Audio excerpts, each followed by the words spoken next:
Bismillahirrahmanirrahim. Alhamdulillahilladzi ja'ala al-Isra wal Mi'raj ayatan min ayatillah. Faman amana wa saddaqa faqad nala ridwanallah. Wa man kadzdzaba faqad arada nafsahu li sukhtillah. Allahumma salli wa sallim wa barik ala sayyidina Muhammadin wa ala alihi wa sahbihi ajma'in.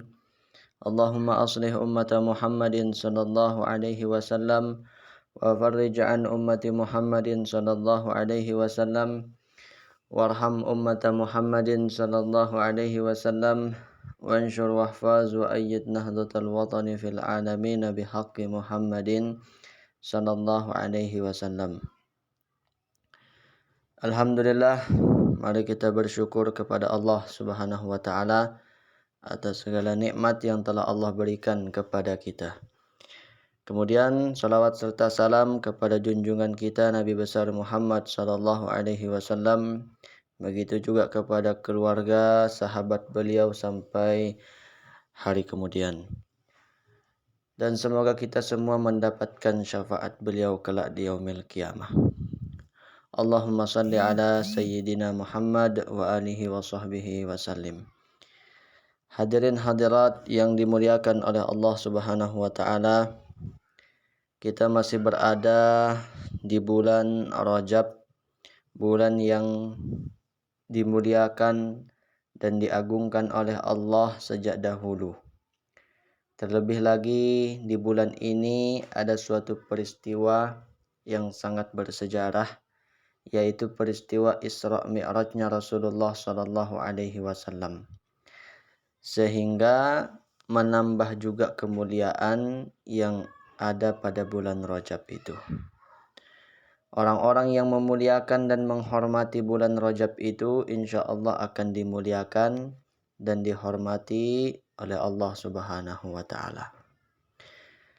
Hadirin hadirat yang dimuliakan oleh Allah Subhanahu wa taala, peristiwa Isra Mi'raj itu terjadi, kebanyakan pendapat ulama mengatakan pada 27 Rajab. Walaupun memang ada sebagian ulama yang mengatakan lain daripada itu.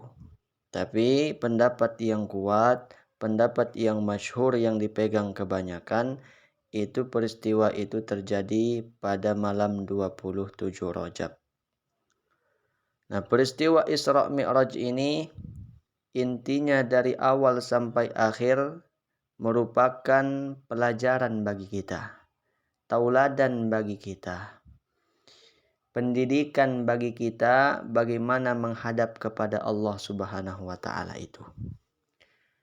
Peristiwa Isra Mi'raj ini intinya dari awal sampai akhir merupakan pendidikan bagi kita bagaimana agar selalu takwa kepada Allah Subhanahu wa taala. Dan sebelum peristiwa Isra Mi'raj ini ada suatu peristiwa yang sangat penting yang tidak kalah bersejarahnya juga. Apa itu? Peristiwa pembedahan dada Nabi Muhammad sallallahu alaihi wasallam. Jadi Nabi Muhammad itu pernah dibedah dadanya sebanyak 4 kali.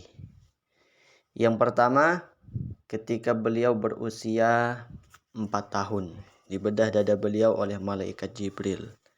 Yang kedua, ketika beliau meranjak remaja, usia 10 tahun, beliau dibedah dadanya. Kemudian yang ketiga, ketika beliau ingin diangkat menjadi nabi dan rasul, usia 40 tahun. Dan pembedahan yang keempat, sebelum peristiwa Isra Mi'raj itu, Rasul pernah dibedah dadanya.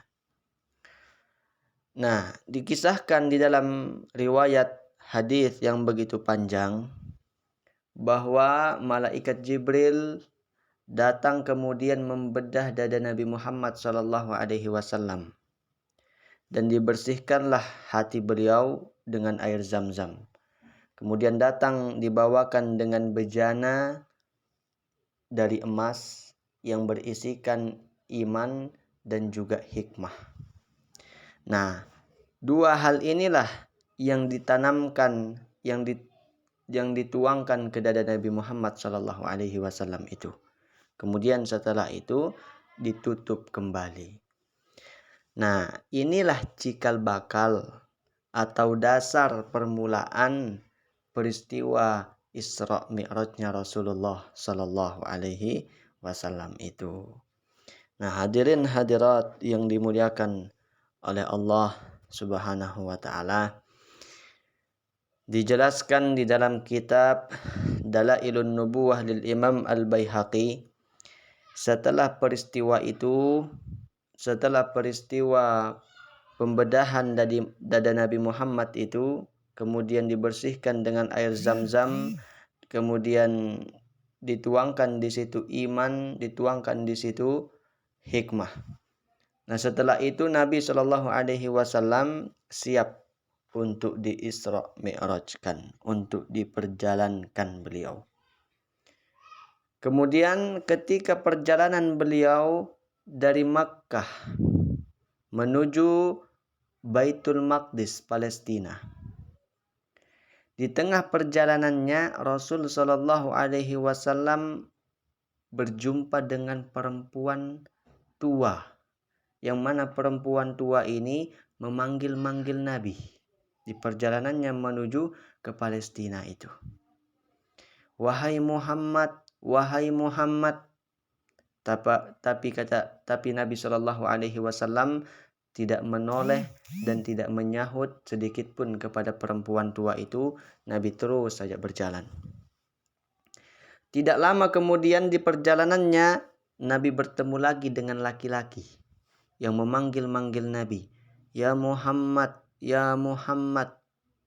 Nabi terus berjalan tanpa menoleh dan menyahut panggilan laki-laki itu.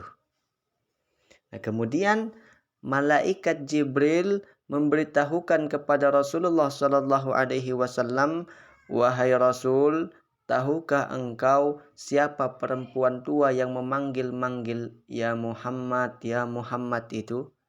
Itu adalah dunia.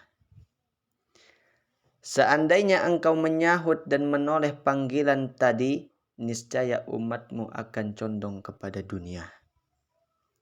Sedangkan laki-laki yang memanggil ya Muhammad itu adalah iblis. Seandainya pula engkau menyahut dan menoleh kepada panggilan tadi itu, niscaya umatmu akan dikalahkan oleh iblis. Nah, Nabi Muhammad sallallahu alaihi wasallam hadirin kemudian terus berjalan. Pada akhirnya sampailah beliau di Palestina, di Baitul Maqdis itu, dan beliau dimi'rajkan menghadap kepada Allah Subhanahu wa taala. Disediakan tempat khusus untuk beliau untuk menerima mandat, untuk menerima perintah salat yang pada akhirnya menjadi 5 waktu itu. Nah, hadirin hadirat yang dimuliakan oleh Allah Subhanahu wa taala. Nah, ini pelajaran bagi kita. Kenapa kemudian ketika Rasulullah sallallahu alaihi wasallam Isra Mi'raj menghadap kepada Allah itu yang diterima perintah langsung salat 5 waktu. Yang beliau terima mandat adalah salat 5 waktu. Kenapa tidak puasa saja? Kenapa tidak zakat saja? Kenapa tidak haji saja yang langsung diterima oleh Rasulullah Shallallahu alaihi wasallam itu? Kenapa harus sholat 5 waktu? Nah, ternyata kata para ulama, karena sholat itu mir'atu aktsaril ibadah. Karena sholat itu adalah sebagian besar cerminan daripada ibadah. Jadi di dalam sholat itu ada cerminan puasa. Karena ketika orang sholat itu tidak boleh makan, tidak boleh minum. Di dalam sholat itu juga ada cerminan haji. Karena ketika orang sholat itu, dia harus menghadap Baitullah, Ka'bah. Di dalam sholat itu juga ada cerminan zakat, yang dicerminkan kemudian dengan ucapan Assalamualaikum warahmatullahi wabarakatuh. Keselamatan bagi kalian, wahai kaum muslimin. Nah, ini merupakan cerminan zakat. Di dalam sholat itu ada sholawat. Di dalam sholat itu ada doa. Di dalam sholat itu ada istighfar. Nah, jadi sholat ini merupakan sebagian besar cerminan daripada ibadah itu. Nah, oleh karena itu yang diterima langsung oleh Nabi Muhammad SAW ketika beliau menghadap kepada Allah, peristiwa Isra Mi'raj itu merupakan perintah sholat 5 waktu itu. Nah, hadirin hadirat yang dimuliakan oleh Allah Subhanahu wa taala, apa kemudian pelajaran yang bisa kita ambil dari beberapa peristiwa-peristiwa tadi itu? Yang pertama, peristiwa pembedahan dada Nabi Muhammad SAW. Bagaimana dada beliau dibedah, kemudian dibersihkan hati beliau menggunakan air zam-zam, dituangkan kemudian di dada beliau iman dan hikmah. Nah, ini memberikan pelajaran pesan kepada kita apabila kita ingin menghadap kepada Allah. Sebelum menghadap kepada Allah itu, maka dibutuhkan yang namanya iman, dibutuhkan yang namanya ilmu. Karena ilmu itu artinya berarti ada guru, ada murid.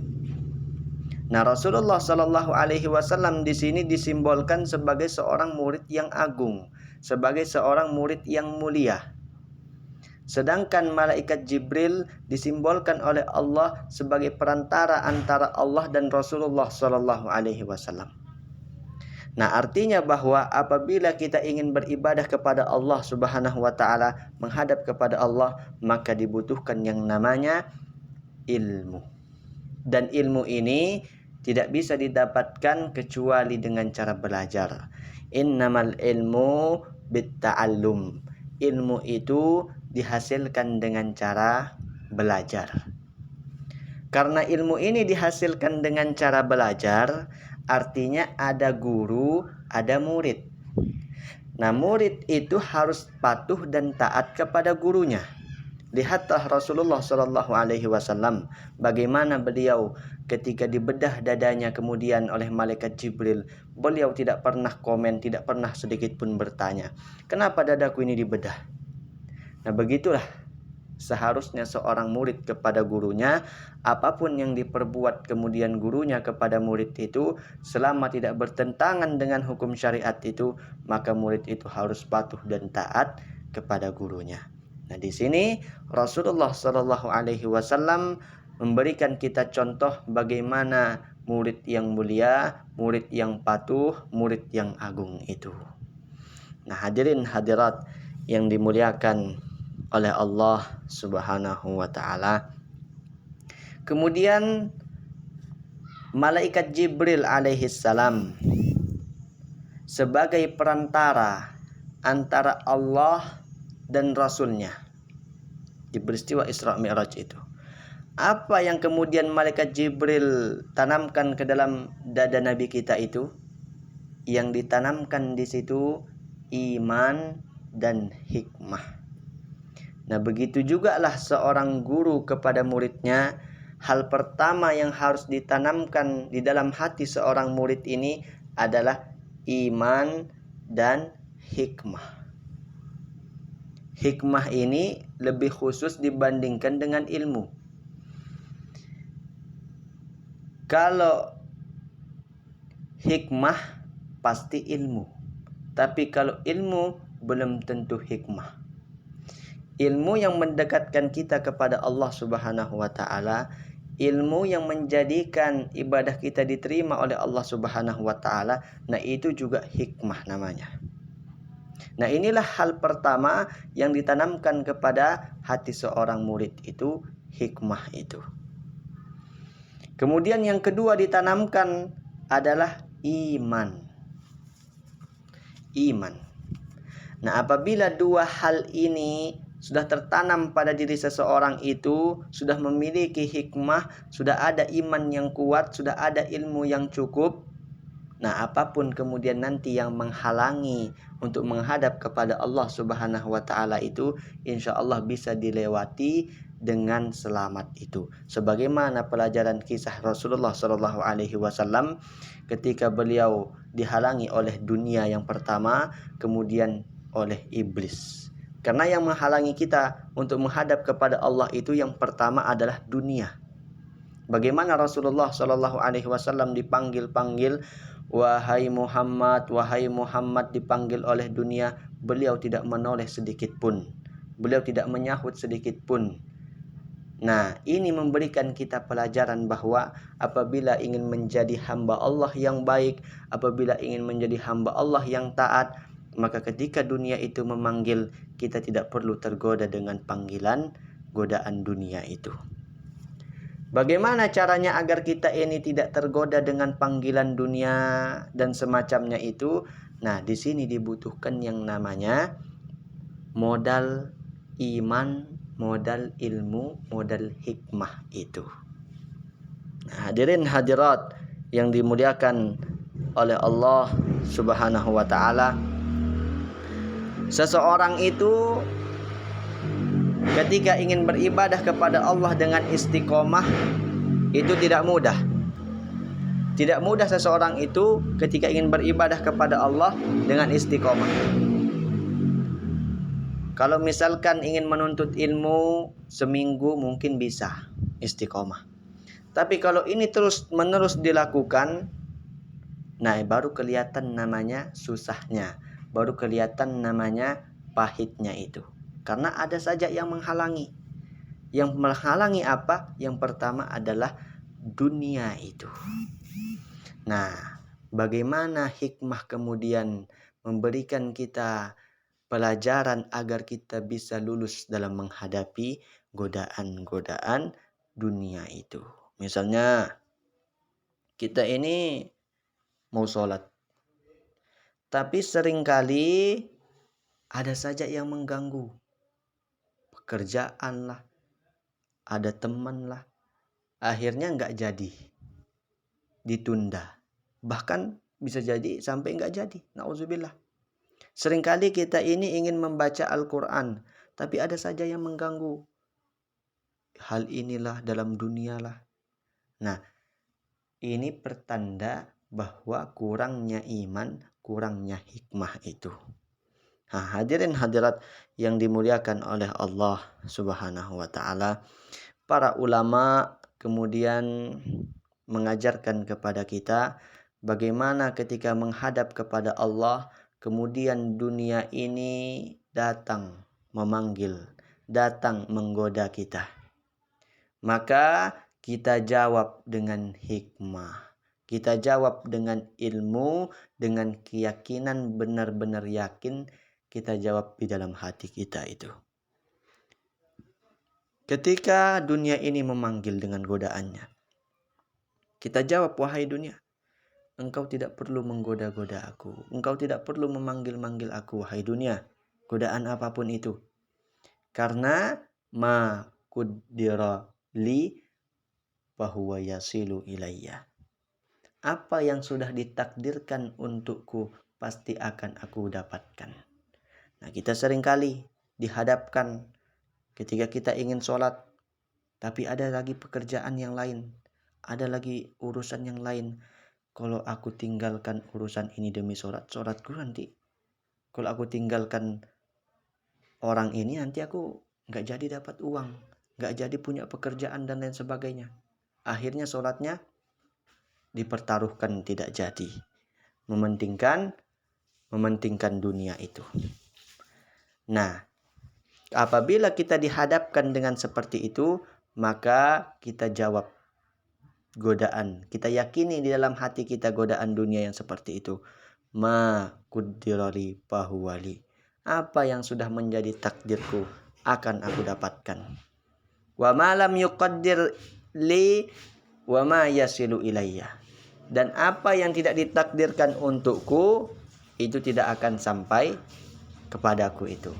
Jadi kita terus beribadah kepada Allah Subhanahu wa taala, kita lewatkan godaan-godaan dunia itu, kemudian kita yakini jawab dalam hati kita, Apa yang memang sudah untukku, pasti Allah berikan jalannya itu untukku itu. Nah, hadirin hadirat yang dimuliakan oleh Allah Subhanahu wa taala. Kemudian kita ini terus ibadah. Kita ini terus menuntut ilmu setiap malam. Kita setiap malam terus membaca Al-Quran. Sudah bisa kita lewati, lolos sudah urusan godaan dunia ini. Tidak sampai di situ. Sebagaimana kisah Rasulullah SAW yang kedua, beliau digoda dengan iblis itu. Dipanggil-panggil beliau oleh iblis. Nah, berarti pelajaran bagi kita, godaan kedua setelah dunia ini selesai menggoda adalah datang bisikan iblis setan itu. Nah, Imam Al-Ghazali menceritakan kepada kita ada beberapa tahapan dalam iblis menggoda ketika kita ingin menghadap kepada Allah Subhanahu wa taala itu. Nah, dikhawatirkan apabila kita tidak memiliki ilmu yang cukup, iman yang cukup, hikmah yang cukup, dikhawatirkan kita akan terjerumus ke dalam bisikan godaan iblis itu. Apa yang pertama godaan iblis itu? Yang pertama, iblis itu menggoda, membisikkan kita untuk jangan ibadah. Ini yang pertama. Ketika kemudian kita ingin misalnya sholat, iblis menggoda, membisikkan, nggak usah udah sholat, nggak usah. Ketika kita ingin baca Quran, kamu itu malas, nggak usah udah baca Quran, nggak usah. Nah, ini godaan iblis yang seperti ini. Nah, apabila itu datang, maka kita jawab dengan ilmunya. Kita jawab kepada iblis, wahai iblis, ana muhtajun ilaiha lizadil akhirah. Wahai iblis, aku itu butuh kepada ibadah, wahai iblis. Aku itu butuh kepada ibadah, karena itu untuk bekalku nanti di akhirat. Karena orang itu bekalnya di akhirat ibadahnya, amalnya. Aku butuh kepada itu. Nah, bayangkan apabila kita tidak bisa menjawab bisikan di dalam hati kita seperti itu.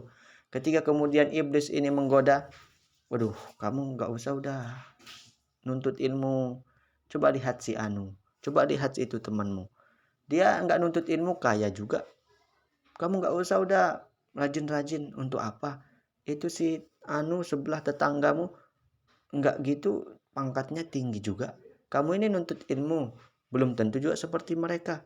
Nah, ini datang godaan iblis seperti itu. Coba. Nah, kita jawab, ana muhtajun ilaiha lizadil akhirah. Aku itu butuh kepada ibadah itu untuk apa? Untuk bekalku nanti di akhirat itu. Nah, ini godaan iblis yang pertama. Kemudian setelah kita misalnya lolos dengan godaan iblis ini, yang pertama ini, iblis tidak selesai sampai di situ. Iblis kemudian datang dengan menggoda lagi, dengan bisikan yang berbeda. Ini iblis menggoda kepada siapa saja, tua, muda, laki, perempuan. Apa kata iblis? Iya sudah. Kalau kamu memang mau ibadah, tapi nanti aja. Sekarang umurmu masih muda kok. Masih 20, masih 25, masih 30. Ada kemarin tetanggamu mati umurnya 100. Berarti umurmu masih lama. Nanti aja ibadah. Santai-santai aja, sekarang masih banyak waktu. Kamu masih sehat, gunakan santai-santai saja. Nah, ini kita banyak yang terjadi di dalam hati kita yang seperti ini. Mau tidak mau, dipercaya tidak percaya, memang begitulah. Nah, ini godaan iblis. Nanti aja tobatnya pas bulan puasa. Nanti aja. Nah, apabila iblis menggoda dengan seperti itu, maka kita jawab dengan ilmu. Apa kita yakini dalam hati kita itu dengan jawaban kita jawab iblis itu? Wahai iblis, la adri ajali. Aku nggak tahu ajalku ini kapan datang.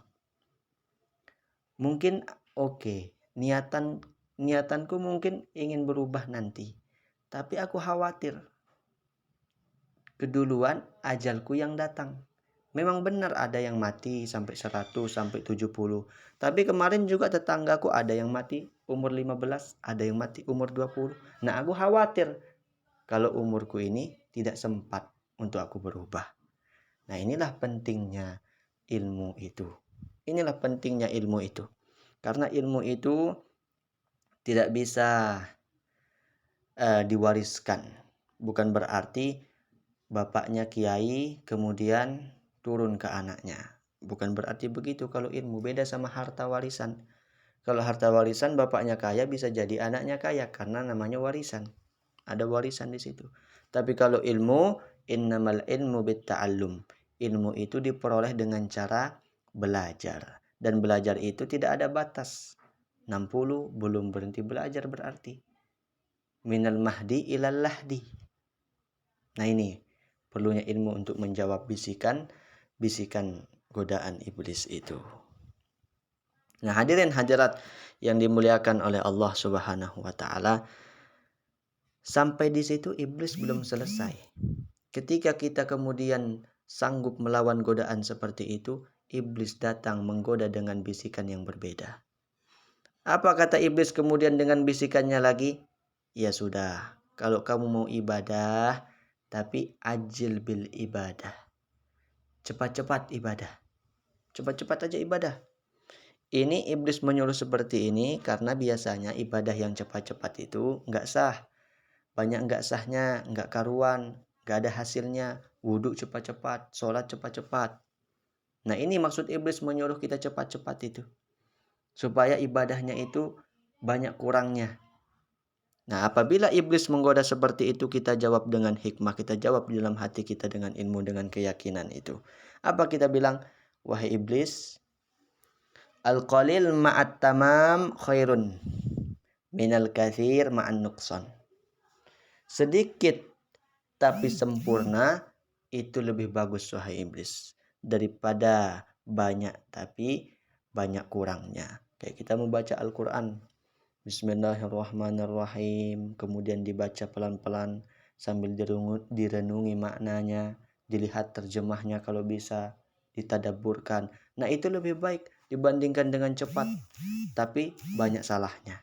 Nah, ini godaan iblis ketika kita ibadah itu menyuruh kita untuk cepat-cepat itu. Nah, sampai di situ tidak selesai lagi iblis. Masih saja iblis ini menggoda. Tidak pernah iblis putus asa dalam menggoda manusia. Datang kemudian godaannya dengan godaan berbeda. Nah, kata iblis, ya sekarang ibadahmu sudah top. Sekarang ibadahmu sudah mantap, sudah bagus, sudah ini. Sudah kamu tenang ibadah pelan-pelan luar biasa. Sekarang orang-orang datang memuji kamu, orang kampung datang menziarahi, meminta berkah kepada kamu. Karena kamu dikenal sebagai abid, karena kamu dikenal sebagai alim. Nah, ini usaha iblis, godaan iblis agar ibadah kita yang sudah bagus tadi itu tidak bernilai di sisi Allah Subhanahu wa taala karena berharap bergantung kepada manusia itu. Nah, ini godaan iblis kemudian yang selanjutnya. Ini luar biasa godaannya. Nah, apabila itu terjadi, maka kita jawab dengan ilmu. Apa kita jawab kemudian? Kita jawab iblis apabila dia menggoda seperti itu, qad kafani ilmu rabbi. Wahai iblis, aku cukup Allah saja yang tahu. Cukup saja ilmu Allah yang tahu. Urusan orang mau memuliakan aku, urusan orang mau menghormati aku, itu enggak ada kepentingan aku. Yang penting aku tahu apa yang sedang kukerjakan ini. Nah, itu. Kemudian habis itu lagi iblis belum selesai menggoda. Datang godaan iblis ini dengan jalur ujub lagi. Ujub itu artinya melihat diri sendiri dengan bangga. Bangga dengan amalannya yang begitu banyak. Bangga dengan kecerdasannya. Nah, iblis datang menggoda dengan seperti itu. Kamu ini sudah hebat sekarang. Sudah tidak tergoda lagi dengan aku, kata iblis. Kamu ini sudah dipandang orang, wah luar biasa, bagus sudah ibadahmu. Setiap malam engkau istiqomah bangun tahajud. Akhirnya muncul sifat ujub itu. Nah, ini karena ujub itu termasuk penghapus amal. Dan ini godaan iblis yang seperti itu. Godaan setan itu. Nah, kalau sudah seperti itu kita jawab lagi dengan ilmunya. Kita jawab, wahai iblis, hadza min fadli rabbi. Ini merupakan karunia, kekuatan yang Allah berikan kepadaku itu. Bukan semata-mata kekuatanku, wahai iblis. Aku bisa seperti ini, aku bisa beribadah seperti ini karena inayah pertolongan Allah, wahai iblis. Wahai setan. Ini karena Allah kekuatan yang Allah berikan kepadaku. Bukan semata-mata hasil dari usaha kerja kerasku pribadi. Nah, ini yang kita yakini di dalam hati kita apabila muncul geritikan-geritikan seperti itu. Nah, iblis ini sudah hampir putus asa. Setannya sudah hampir putus asa. Sudah menggoda dengan cara ini, dengan cara itu, nggak bisa. Tapi terakhir godaan setan. Godaan iblis yang terakhir. Apa godaannya?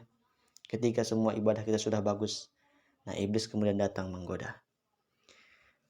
Kalau kamu ditakdirkan masuk neraka, walaupun engkau ibadah banyak, tapi kalau memang takdirmu masuk neraka, pasti kamu masuk neraka. Kalau kamu, walaupun kamu pemaksiat banyak dosa, tapi kalau ditakdirkan masuk surga, pasti kamu masuk surga. Coba lihat, banyak kan kisahnya para aulia dahulu, orang-orang soleh, yang kemudian pada akhir ujung hayatnya adalah su'ul khotimah, na'udzubillah. Ini godaan iblis. Coba kamu lihat, ada kan kisah orang dahulu yang awalnya dia ingkar, yang awalnya dia pemaksiat banyak dosa, tapi Allah beri hidayah di akhir hidupnya. Akhirnya dia ditakdirkan masuk surga. Nah, ini bisikan iblis seperti ini agar kita itu bergantung kepada takdir Allah. Ini bisikan iblis. Memang benar, kita tidak mengetahui akhir takdir kita ini seperti apa. Maka kita jawab berkeyakinan dalam hati kita, kullu muyassarun lima khuliqalah. Segala sesuatu itu dipermudah dengan tujuan apa dia diciptakan. Wahai iblis, memang aku tidak mengetahui. Kita yakin dalam hati kita ini. Ketika datang geritikan seperti itu.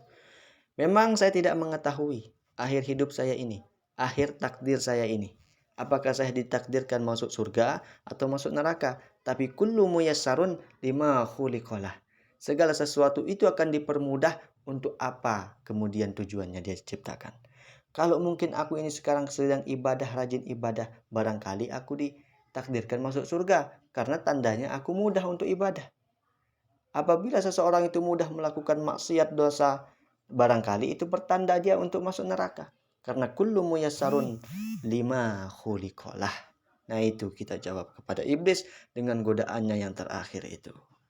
Nah, hadirin hadirat yang dimuliakan oleh Allah Subhanahu wa taala, ini Rasulullah sallallahu alaihi wasallam di cerita Isra Mi'rajnya dipanggil oleh dunia, beliau tidak menoleh.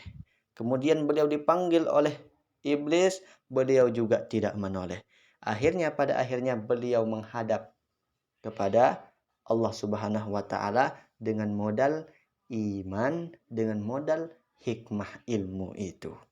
Nah, ini pelajaran bagi kita apabila kita ingin menghadap kepada Allah menjadi hamba yang baik itu, maka isi hati ini sebelumnya dengan iman, dengan hikmah, dengan ilmu, akhirnya kita bisa menghadap kepada Allah Subhanahu wa taala dengan menjadi hamba yang baik yang diinginkan. Itu sebagaimana pelajaran di kisah Isra Mi'rajnya Rasulullah sallallahu alaihi wasallam. Nah, demikian yang dapat kami sampaikan. Ada kesalahan mohon maaf. Akhirul kalam, wallahul muwaffiq wal hadi ila sabilir rasyad. Assalamualaikum warahmatullahi wabarakatuh.